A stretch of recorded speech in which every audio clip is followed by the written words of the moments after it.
Answer ಅಲ್ಲಿ introduction ಅಂತ ಇರುತ್ತೆ, ಬಾಡಿ ಅಂತ ಇರುತ್ತೆ, ಕನ್ಕ್ಲೂಷನ್ ಅಂತ ಬರುತ್ತೆ, ಕರೆಕ್ಟ್ ಅಲ್ವಾ? ಇಂಟ್ರೊಡಕ್ಷನ್ ಬಂದು ಕ್ಯೂರಿಯಾಸಿಟಿ ಕ್ರಿಯೇಟರ್. ಯಾಕೆ ಕ್ಯೂರಿಯಾಸಿಟಿ ಕ್ರಿಯೇಟರ್ ಅಂತ ಹೇಳಿದೆ ನಾನು ನಿಮ್ಗೆ? ನನಗೆ ಫಸ್ಟ್ ಕ್ವಶನ್ ಅಲ್ಲಿ ತೋರಿಸಿದೆ. ಫಸ್ಟ್ ಕ್ವಶನ್ ಏನ್ ಬರೋದ್ರಿ? ಅಂದಿನ ನಾಗರಿಕತೆ ಇಂದಿನ ನಾಗರಿಕತೆ ಅಂದೇ ರೂಪಿಸಿದ್ರು ಅಂತ ಹೇಳಿದ್ರಿ. ಇವಾಗ ನನಗೆ ಅಂದೇ ಹಿಂದೆ ಅಂದ್ರೆ ನಂಗೆ ಒಂಚೂರು ಎಕ್ಸೈಟ್ಮೆಂಟ್ ಬಂದಿದೆ, but I am not fully happy, I am not fully excited, correct ಅಲ್ವಾ?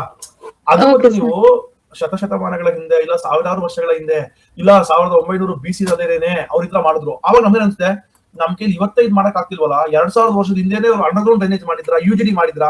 C I am getting excited, correct ಅಲ್ವಾ? So you write in such a way, ಅವ್ರಿಗೆ ಓದೋನ್ಗೆ ಮುಂದೆ ಏನ್ ಬರೀತಾ ಇದ್ರು ಅಂತ ಒಂಚೂರು ಎಕ್ಸೈಟ್ಮೆಂಟ್ ಬರ್ಬೇಕು.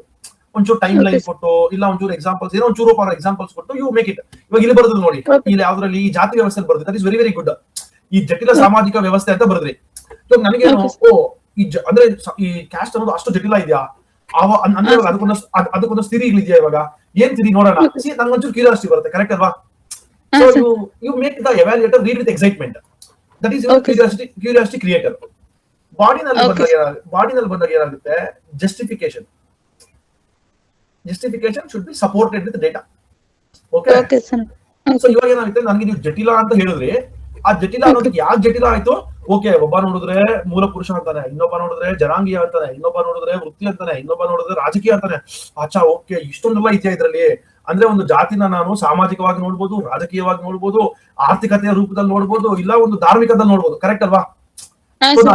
ಸೊ ನಾನು ಏನು ಜಾತಿ ಅನ್ಕೊಂಡಿದ್ದೆ, ಇದಕ್ಕೆ ಇಷ್ಟೊಂದು ಆಂಗಲ್ ಇದೆ, ಧರ್ಮ ಇದೆ, ಆರ್ಥಿಕತೆ ಇದೆ, ವೃತ್ತಿ ಇದೆ, ಇನ್ನೊಂದಿದೆ, ಮತ್ತು so you justified why it is ಜಟಿಲ, ಕರೆಕ್ಟ್ ಅಲ್ವಾ? So next you come to the conclusion ಹೆಂಗಿರ್ಬೇಕಪ್ಪ ಅಂದ್ರೆ it should be like a summary, like overall ಆಗಿ. ಓಕೆ, ಲೈಕ್ ಅಂದ್ರೆ ಓವರ್ ಆಲ್ ಆಗಿ ಅಂದ್ರೆ ಏನು? ಸಿ ಇವಾಗ ಸರ್ ಈ ಆರ್ಥಿಕತೆ ಏನಿದೆ, ಈ ಆರ್ಥಿಕತೆನೇ ಕರೆಕ್ಟ್ ಸರ್ ಅಂತ ನೀವು ಕೇಳ್ಬೋದು, ಕರೆಕ್ಟ್ ಅಲ್ವಾ? ಇವಾಗ ವಿಷಯದಲ್ಲ ಬರ್ತಿದೀವಲ್ವಾ, ಇವಾಗ ವಿಚ್ ಒನ್ ಇಸ್ ಕರೆಕ್ಟ್ ಅಂತ ನಿಮ್ಮನ್ನ ಕೇಳಿದ್ರೆ ನೀವೇನ್ ಹೇಳ್ತೀರಾ? ಕರೆಕ್ಟ್ ಅಲ್ವಾ ಮೇಡಮ್? ನಮ್ಮನ್ನ ಕೇಳಿದ್ರೆ 3 ಕ್ವಶನ್ ಅಲ್ಲಿ ಯಾವ್ದು ಕರೆಕ್ಟ್ ಅಂತ ಕೇಳಿದಾಗ ಸರ್ ಆತರನ ಅಲ್ಲ, ಇವಾಗ ಜಾತಿ ವ್ಯವಸ್ಥೆ ಬಗ್ಗೆ ನೀವು ಇಷ್ಟೊಂದು ಬರ್ದಿದ್ದೀರಲ್ಲ, ಆರ್ಥಿಕ ಸಿದ್ಧಾಂತ, ಸೈದ್ಧಾಂತಿಕ ಸಿದ್ಧಾಂತ, ಮತ್ತೊಂದು ಸಿದ್ಧಾಂತಗಳು ಬರ್ದಿದ್ದೀರಲ್ಲ, ನೀವು ಇಷ್ಟೊಂದು ಬರ್ದಿದ್ದೀರಲ್ಲ, ಇಲ್ಲಿ ಯಾವ್ದು ಕರೆಕ್ಟ್ ಯಾವ್ದು ಕರೆಕ್ಟ್ ಅಂತ ಹೇಳಕ್ ಆಗೋದಿಲ್ಲ ಸರ್ ಇವಾಗ ಸದ್ಯಕ್ಕೆ, ಅಲ್ವಾ? ಸೊ ನಿಮ್ ಕನ್ಕ್ಲೂಷನ್ ಅಲ್ಲಿ ಅದೇ ಬರ್ಬೇಕು. ಜಾತಿ ವ್ಯವಸ್ಥೆಯ ಉಗಮವು ಕೇವಲ ಒಂದು ಕಾರಣಕ್ಕೆ ಸೀಮಿತವಾಗಿಲ್ಲ. ಇದು ಧಾರ್ಮಿಕ ನಂಬಿಕೆಗಳು, ವೃತ್ತಿ ವಿಭಜನೆ ಅಂಡ್ ಸಾಮಾಜಿಕ ಸಂಘರ್ಷಗಳ ಒಂದು ಸಂಕೀರ್ಣ ಮಿಶ್ರಣವಾಗಿದೆ. ಅಲ್ಲಿಗೆ ಯು ಆರ್ ಜಸ್ಟಿಫೈಯಿಂಗ್ ದಟ್ ಒಂದೇ ಒಂದು ಥಿಯರಿಯಿಂದಾನೋ ಒಂದೇ ಒಂದು ಕಾನ್ಸೆಪ್ಟ್ ತಗೊಂಡು ನಾನು ಜಾತಿ ವ್ಯವಸ್ಥೆಯನ್ನ ಅರ್ಥ ಮಾಡ್ಕೊಳ್ಳೋದಕ್ಕೆ ಆಗೋದಿಲ್ಲ, ಕರೆಕ್ಟ್ ಅಲ್ವಾ? ಇದು ಇಂದಿನ ಆಧುನಿಕ ಭಾರತದಲ್ಲಿ ಈ ವ್ಯವಸ್ಥೆಯು ಸಂವಿಧಾನಾತ್ಮಕವಾಗಿ ನಿಷೇಧಿಸಲ್ಪಟ್ಟಿದ್ದರೂ ಸಾಮಾಜಿಕವಾಗಿ ಅದರ ಪ್ರಭಾವ ಇನ್ನೂ ಅಸ್ತಿತ್ವದಲ್ಲಿದೆ. ಎಲ್ಲಿ ನಿಷೇಧ ಮಾಡಿದ್ದಾರೆ ಜಾತಿ ವ್ಯವಸ್ಥೆನ?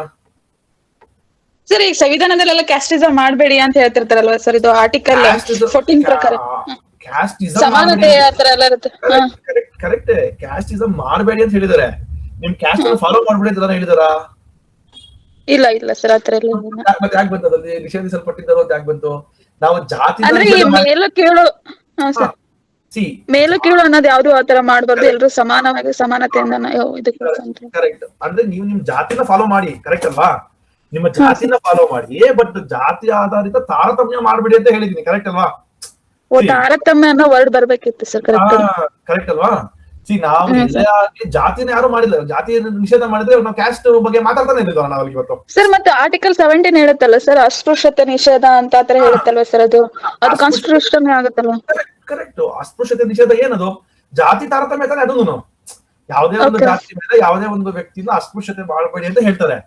ಅವ್ರ ಜಾತಿನೇ ನೀವು ರೆಕಗ್ನೈಸ್ ಮಾಡ್ಬೇಡಿ ಅಂತ ಹೇಳಿಲ್ವಲ್ಲ ನಾವು? ಜಾತಿನ ವರ್ಡ್ ಇಲ್ಲ ಅಂತನ? ಅಲ್ಲಲ್ಲ, ಜಾತಿ ಆಧಾರಿತ ತಾರತಮ್ಯ ಮಾಡಬೇಡಿ ಅಂತ ಹೇಳ್ತಾ ಇದೀವಿ. ನೀವು ಜಾತಿನೇ ಫಾಲೋ ಮಾಡ್ಬೇಡಿ ಅಂತ ಹೇಳ್ತಿಲ್ವಲ್ಲ ನಾವು? ಇವಾಗ KPS ಇದೆ ತಗೊಳ್ಳಿ, SC ST OBC ರಿಸರ್ವೇಶನ್ ಕೊಡ್ತಾ ಇಲ್ವಾ? ಕೊಡ್ತಿದೆ ಸರ್, ಕೊಡ್ತದೆ. ಅಲ್ಲಿಗೆ ಜಾತಿನ ಗುರುತಿಸ್ತಾ ಇಲ್ವಾ ನಾವು? ಗುರುತಿಸ್ತಿದೆ ಸರ್, ಅಲ್ಲಿ SC ಅಂತಾನೆ ಅದ್ರ ಮೇಲೆ ತಾನೇ ಇದು ಮಾಡೋದು ಸರ್. ಅಲ್ಲಿಗೆ ಇವಾಗ ನಾವು ಜಾತಿನ ಗುರುತಿಸ್ತೀವಿ, ಜಾತಿನ ನಾವು ನಿಷೇಧ ಮಾಡಿಲ್ಲ ನಾವು, ಬಟ್ ಜಾತಿ ಆಧಾರಿತ ತಾರತಮ್ಯ ನಿಷೇಧ ಮಾಡಿದೀವಿ. ಅವನು ಆ ಜಾತಿಯವನು, ನೀನ್ ದೇವಸ್ಥಾನಕ್ಕೆ ಬರ್ಬೇಡ, ನೀನ್ ಈ ಜಾತಿಯವನು, ನೀನ್ ನೀರ್ ಕುಡಿಬೇಡ, ನೀನ್ ನಮ್ಮ ಊರಿಗೆ ಬರ್ಬೇಡ, ಈ ತರ ನಾನು ಮಾಡೋಂಗಿಲ್ಲ. ಜಾತಿ ಆಧಾರಿತ ತಾರತಮ್ಯ ಮಾಡೋಂಗಿಲ್ಲ, ಬಟ್ ಅವ್ರವ್ರ ಜಾತಿನ ಅವ್ರವ್ರು ಫಾಲೋ ಮಾಡ್ಬೋದಲ್ವಾ? ಇವಾಗ ಹಿಂದೂ, ಮುಸ್ಲಿಂ, ಕ್ರಿಶ್ಚಿಯನ್, ಜೈನ, ಪಾರ್ಸಿ ನಾವೆಲ್ಲಾನು ನಮ್ ಧರ್ಮ, ನಮ್ ಜಾತಿ ಫಾಲೋ ಮಾಡ್ತಾ ಇದೀವಲ್ಲ ನಾವು. ಹೌದು So, ಸರ್. ಭಾರತದಲ್ಲಿ ಎಲ್ಲರಿಗೂ ಸ್ವಾತಂತ್ರ್ಯ ಇದೆ, ನೀನ್ ನಿನ್ ಜಾತಿ ನೀನ್ ನಿನ್ನ ಧರ್ಮ ಫಾಲೋ ಮಾಡು. ಬಟ್ ಬೇರೆಯವ್ರನ್ನ ಅವನು ಯಾವ್ದೋ ಒಂದು ಜಾತಿಗೋ ಒಂದು ವರ್ಗಕ್ಕೋ ಸೇರಿದಾನೆ ಅಂತ ಅವನ್ನ ಊರೊಳಗೆ ಸೇರಿಸೋದಿಲ್ಲ, ಅವನು ಕುಡಿಯೋ ನೀರು ಕೊಡೋದಿಲ್ಲ, ಅವನಿಗೆ ಬಾವಿನ ನೀರು ತಗೋಬಾರ್ದು, ಇಲ್ಲ ಅವನ್ನ ಕಟಿಂಗ್ ಮಾಡೋದಿಲ್ಲ, ಊರಲ್ಲಿ ಕಟಿಂಗ್ ಮಾಡಲ್ಲ ಅಂತೆಲ್ಲ ಬಹಿಷ್ಕಾರ ಮಾಡ್ತಾರೆ. ಆತರ ಮಾಡಿದ್ರೆ ಪನಿಷ್ಮೆಂಟ್ ಇದೆ. ಸೊ ಜಾತಿ ಆಧಾರಿತ ತಾರತಮ್ಯಕ್ಕೆ ಮಾತ್ರನೇ ಪನಿಷ್ಮೆಂಟ್. ಬಟ್ ಅವ್ರ ಜಾತಿ ಅವ್ರು ಫಾಲೋ ಮಾಡಿದ್ರೆ ಏನ್ ತಪ್ಪಿಲ್ಲ. ಓಕೆ.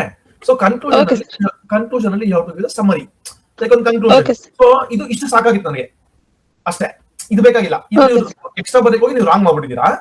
ಬಟ್ ಅದು ಅಸ್ಪೃಶ್ಯತೆ ನಿಷೇಧ ಅಂತ ಹೇಳ್ಬೇಕು ಅನ್ಕೊಂಡೆ ಸರ್, ಅದು ಅದಕ್ಕೆ ಸಂಬಂಧಿಸಿಲ್ಲ ಅಂತ ಆತರ ಅನ್ಕೊಂಡ್ ಬಿಟ್ಬಿಟ್ಟೆ sir. No problem madam. But ಇಷ್ಟಾಗಿಸಿ ಜಾತಿ ವ್ಯವಸ್ಥೆ ಹೋಗಬಹುದು ಕೇವಲ ಒಂದು ಕಾರಣಕ್ಕೆ ಸೀಮಿತವಾಗಿಲ್ಲ. ಇದು ಧಾರ್ಮಿಕ ನಂಬಿಕೆಗಳು, ವೃತ್ತಿ ವಿಭಜನೆ, ಸಾಮಾಜಿಕ ಸಂಘರ್ಷಗಳ ಒಂದು ಸಂಕೀರ್ಣ ಮಿಶ್ರಣವಾಗಿದೆ ಅಂತ ಹೇಳಿ ನೀವು ಅಸ್ಮಾತ ಬರ್ದು ಸಾಕಾಗ್ತಿತ್ತು.